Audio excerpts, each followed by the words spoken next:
Hi, Christopher. Nice to meet you again. Good to see you again. Yeah. Some people pay attention to your cups. My cups? Yeah, they're Japanese. They're from...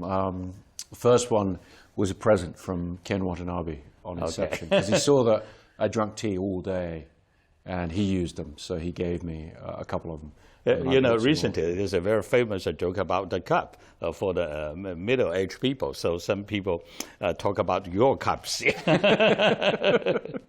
Well, they're very good. They keep my tea nice and warm. I like to drink tea all day. So. 可凡倾听结缘克里斯托弗·诺兰，还得追溯到2014年。3年前，诺兰带着力作《星际穿越》，携主演马修·麦康纳和安妮·海瑟薇共同做客可凡倾听。在对话中，诺兰袒露心声，尽力做一名好父亲，但平衡工作与家庭的责任却并非易事。如此真情流露，瞬间融化了众多诺粉的心。I try to be a good father, but I am torn between your duty to your family and your love for your family, and then pursuing your other responsibilities, your other duties.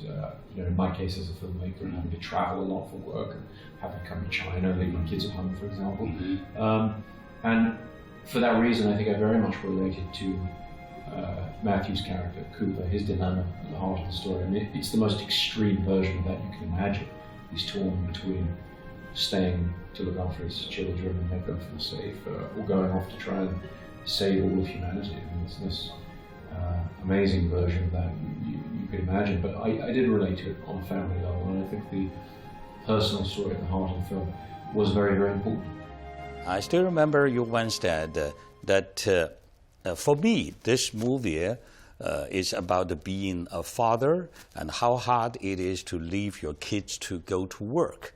So was the Interstellar was your way that expressing to your kids? I think in a way, yes. I mean, I think as I have gotten older and as I've made more films, I find the thing that most connects me to the film is the emotional connection you can find, maybe not even consciously, but on some level to your own life. And for me, Interstellar was very much about being a father and about getting old, I think, or getting older. I won't claim to be old yet, but getting older and watching them grow. And when I look back at the film, I feel like it's very much about not being able to hang on to those moments as they get older because they grow so fast. You once told me that when you came back, we might be the same age. And today I'm the age you were when you left. So it would be a real good time for you to come back.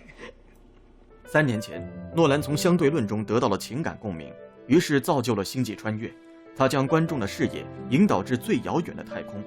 3年后，这位勇于创新的导演将其镜头对准一件他终其一生都会与之产生共鸣的真实事件——奇迹般的敦刻尔克大撤退。诺兰和太太托马斯第一次去敦刻尔克是在20世纪90年代中期，当时是和一个朋友乘着小帆船去的。由于风大浪急的海面和恶劣的天气，横穿海峡竟然花了19个小时。那次旅行使得他们对这一之前只读到过的重大事件有了全新的解读。Your new movie, Dunkirk, will be shown in China. What do you want to say from this new movie to our audience? I think for me, Dunkirk, first and foremost, is one of the great stories of all time. And I didn't understand why no one had made a film in modern times about this incredible event. And British people, we grow up with this story, we know it very well. But the rest of the world, very few people seem to know the story. Very few people in America seem to know the story. I don't think many people in China know the story. And it's this amazing tale of victory grasped from the jaws of defeat. It's not a conventional war film. It's this story of 400,000 men on a beach with the enemy closing in on all sides. And they're close enough to pretty much be able to see home across the water, but they can't get there. And they're faced with a choice between surrender or annihilation. And the fact that the story does not end in either surrender or annihilation is why I think it's one of the greatest stories in human history. And I'm very honored and I feel very privileged to be able to tell this story in film. And obviously for the people of China, I feel a great responsibility because for a lot of people it will be the first time they've heard of this story. And so what I hope that a Chinese audience will get from the film is what I think people in America got from the film as well, is an experience, an intense and relentless experience that's very suspenseful of what it might have been like to be involved in these incredible events.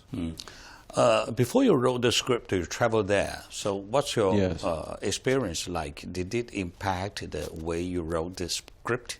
Yeah, I mean, I went there first for research purposes and to stand on that beach and understand how flat and wide it is. And this was the problem. The water's so shallow, they couldn't get the large naval destroyers in. And so they had to find a way to get all of these men, these hundreds of thousands of men off that beach.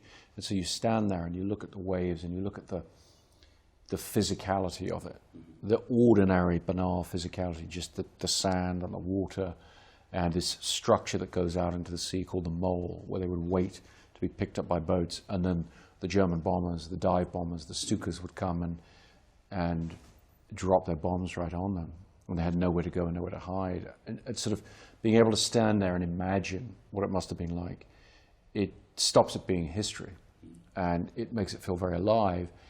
And that inspired me to make the film in the way I made it, because I felt I want to give the audience that feeling. I want the audience to not view it as history, but to be in this story like it's a thriller, like it's a present tense thing that's going on that they're a part of.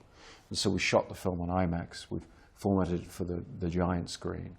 You know, we want people to get an experience in a movie theater that they can't have at home or on their phones, you know, whatever. We want to overwhelm them with the sights and the sounds, the imagery of what it would be like to be in a Spitfire, you know, in a dogfight with a German plane above the battlefield, that kind of thing. And so a lot of that, a lot of the inspiration for the way in which we've told the story came from being able to experience standing on the beach, or I've crossed the channel on a small boat.